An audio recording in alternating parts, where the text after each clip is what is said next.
अनंतकोटी ब्रह्मांड नायक श्री स्वामी समर्थ महाराज की जय। नमस्कार। श्री स्वामी शक्ती या चॅनल आपले सर्वांचे स्वागत आहे। आषाढी एकादशी ही 6 जुलै 2025 ला आहे। एकादशी हा दिवस भगवान श्री हरी विष्णूंच्या उपासनेचा अतिशय महत्त्वाचा दिवस आहे आणि आषाढी एकादशीचं व्रत केल्याने आपल्याला संपूर्ण एकादशीच्या व्रताचं फळ मिळत असतं। तर आपल्याला याच आषाढी एकादशीचा औचित्य साधून आपल्याला संतान प्राप्तीसाठी सेवा करायची आहे। तुम्हाला संतान व्हावी यासाठी तुम्हाला आता काही सेवा सांगते। जर ती तुम्ही केली तर नक्कीच तुम्हाला संतान प्राप्ती होईल। ज्या महिला प्रेग्नेंट आहेत त्यांनी सेवा करायची गरज नाही, कारण ऑलरेडी तुम्ही प्रेग्नेंट आहात। संतान प्राप्ती, गर्भधारणा व्हावी, आपल्याला बाळ व्हावं म्हणून ही सेवा करायची। आता ही सेवा तुम्हाला एकादशीपासून करायची आहे। सेवा काय आहे? या सेवेचा असंख्य बायकांना अनुभव आलेला आहे। नक्कीच ही सेवा केल्याने गर्भधारणा होतेच। विज्ञानाबरोबरच अध्यात्माची जोड असणं महत्त्वाचं आहे। जर तुम्ही योग्य डॉक्टरांचा सल्ला घेत असाल तर त्याचबरोबर ही सेवा सुद्धा करा। सेवा एकादशीपासून सुरू करायची असते। आता ज्यांना आषाढी एकादशीला सुतक, विटाळ किंवा काही अडचणी असेल तर त्यांनी येणाऱ्या एकादशीला किंवा कुठल्याही बुधवारी तुम्ही सेवा सुरू करू शकता। पण एकादशीला केली तर अतिशय उत्तम। खरं तर पुत्रदा एकादशीपासून सुरू करायची असते, पण देवशयनी आषाढी एकादशी तरी सगळ्यात महत्त्वाची आहे, म्हणून तुम्हाला ही सेवा करायची आहे। जर तुम्हाला खरंच इच्छा असेल तर आता ही सेवा काय आहे ते तुम्हाला सांगते। पहिल्या दिवशी नवरा बायकोने एकत्रच बसायचं। आता जर समजा तुमचा नवरा बसणार नाही, त्यांना सांगा की तुम्हाला बसावंच लागेल, कारण बाळ व्हावं तर हे फक्त एका बाईचीच इच्छा नाही, अर्थात तिच्याबरोबर तिच्या पतीची पण इच्छा असते। त्यांना म्हणा की आपल्याला ही सेवा करायची आहे, तुम्ही फक्त माझ्यासोबत बसा। आता तुम्ही म्हणाल की आमचे मिस्टर आमच्यामध्ये राहत नाहीत किंवा कुठेतरी जॉबला आहेत, दुसऱ्या गावाला आहेत, मग अशा वेळेस तुम्ही एकटा बसू शकता। पण तुमचे पती जर तुमच्या जवळ असतील तर तुम्ही नक्कीच त्यांना बसवा। त्यांना विनंती करा माझ्याबरोबर बसा आणि नक्कीच ते बसतील, कारण त्यांना पण गरज आहे। ज्याला गरज आहे ना तो कधी इकडे आडीकाठ करत नाही। तो बिचारा सगळं करतो। आपण जसं की तू सांगेल तसं मी करतो। आणि श्रद्धा महत्त्वाची आहे, ते खूप श्रद्धा आणि विश्वास खूप जास्त महत्त्वाचे आहे। तर एकादशीच्या दिवशी सकाळी, दुपारी किंवा संध्याकाळी जरी तुम्ही सेवा केली तरी हरकत नाही, पण शक्यतो टाईम एकच ठेवा। पहिल्या दिवशी जोडीने बसायचं। आपल्याला सेवा काय करायची आहे तर एक तामण घ्यायचं आहे, म्हणजे जे आपण देवाचं ताट घेतो त्याला आपण तामण म्हणतो, ते घ्या। त्याच्यावर स्वच्छ धुतलेली आपल्या घरातील बाळकृष्णाची मूर्ती ठेवा। वरतून गळती ठेवा, म्हणजे काय, अभिषेक पात्र ज्याला म्हणतो ते। तर ते काय करायचं, त्याच्यामध्ये पाणी, त्या अभिषेक पात्रामध्ये पाणी टाकायचं आणि बाळकृष्णाच्या मूर्तीवर अभिषेक करत असताना तुम्हाला सेवा करायची आहे। तर आता तुम्ही म्हणाल की आमच्याकडे गळती नाही आहे, अभिषेक पात्र नाही आहे, तर तुम्हाला सांगते दोघांपैकी एकानेच वाचन करायचे।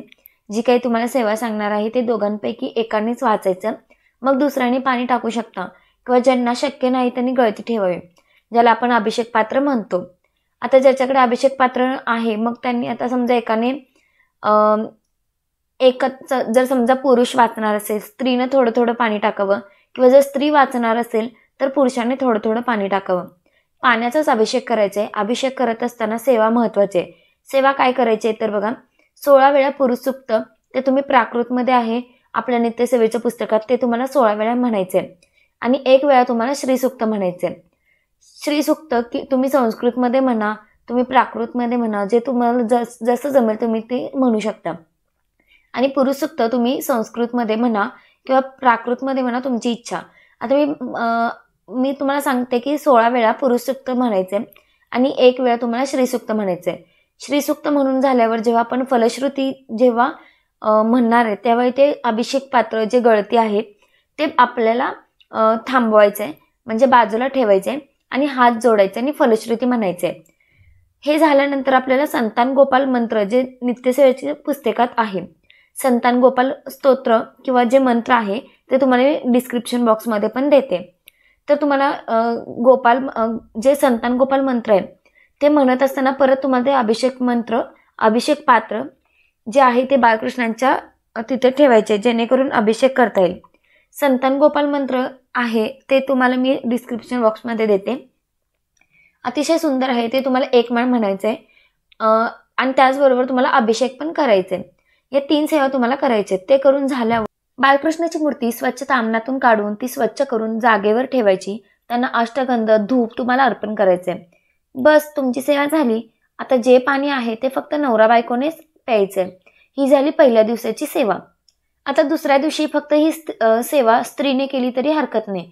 जेव्हा तुमच्या पतीची गरज याला म्हणजे ज्यावेळी तुम्ही दुसऱ्या दिवशीपासून सेवा करणार आहे तेव्हा तुम्हाला पतीची गरज पडणार नाही. पण पहिल्या दिवशी तुम्हाला जोडीनं बसायचे. आता एकादशीपासून सलग 40 दिवस तुम्हाला ही सेवा करायची. मासिक धर्माला तर ती 4-5 दिवस सेवा थांबवायची आणि नंतर मग तुम्ही परत कंटिन्यू करू शकता. आता ही सेवा करत असताना तुम्हाला परान्न वर्ज्य करायचंय, मांसाहार वर्ज्य करायचंय, अर्थात ब्रह्मचार्य पालन करायची गरज नाहीये. तुम्हाला ही सेवा 40 दिवस करायची आहे. आता समजा जर मी आज सकाळी केली तर उद्या सकाळीच करायचा प्रयत्न करा. नाहीतर आज एकदा सकाळी, उद्या दुपारी, एकदा रात्री असं करू नका.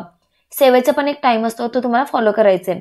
ही सेवा करून झाल्यावर रोज आता समजा मी आज सेवा केली, आम्ही दोघे जोडीने बसलो, तर उद्या मीच करणार. मग ते पाणी त्यांना पण द्यायचंय आणि मी पण पिणार. असं तुम्हाला 40 दिवस करायचे. ज्या प्रेग्नेंट आहेत, 2रा, 4था, 5वा महिना आहे, तर त्यांनी काय म्हणायचंय, तर संतान गोपाळ स्तोत्र ते तुम्ही पठण करू शकता आणि ते फक्त देवासमोर बसूनच तुम्हाला पठण करायचे.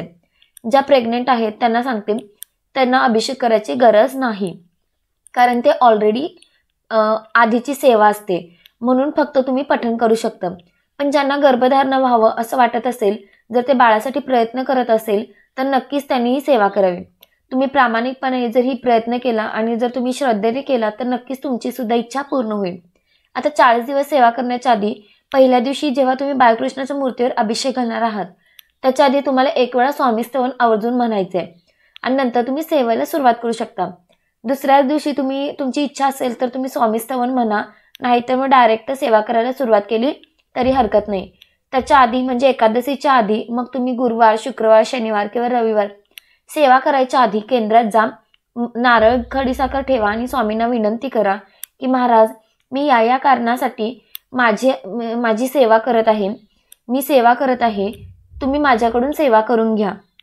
करता करविता सगळे महाराजच आहेत, आपण कोणी नाही, पण ही सेवा नक्की करून बघा, नक्कीच अनुभव येईल. स्वामी कृपेने प्रत्येक आईला मातृत्व प्राप्त व्हावं आणि प्रत्येक आईची डिलिव्हरी सुखरूप व्हावी हीच महाराजांच्या चरणी प्रार्थना करते आणि आजचा व्हिडिओ मी इथं संपते.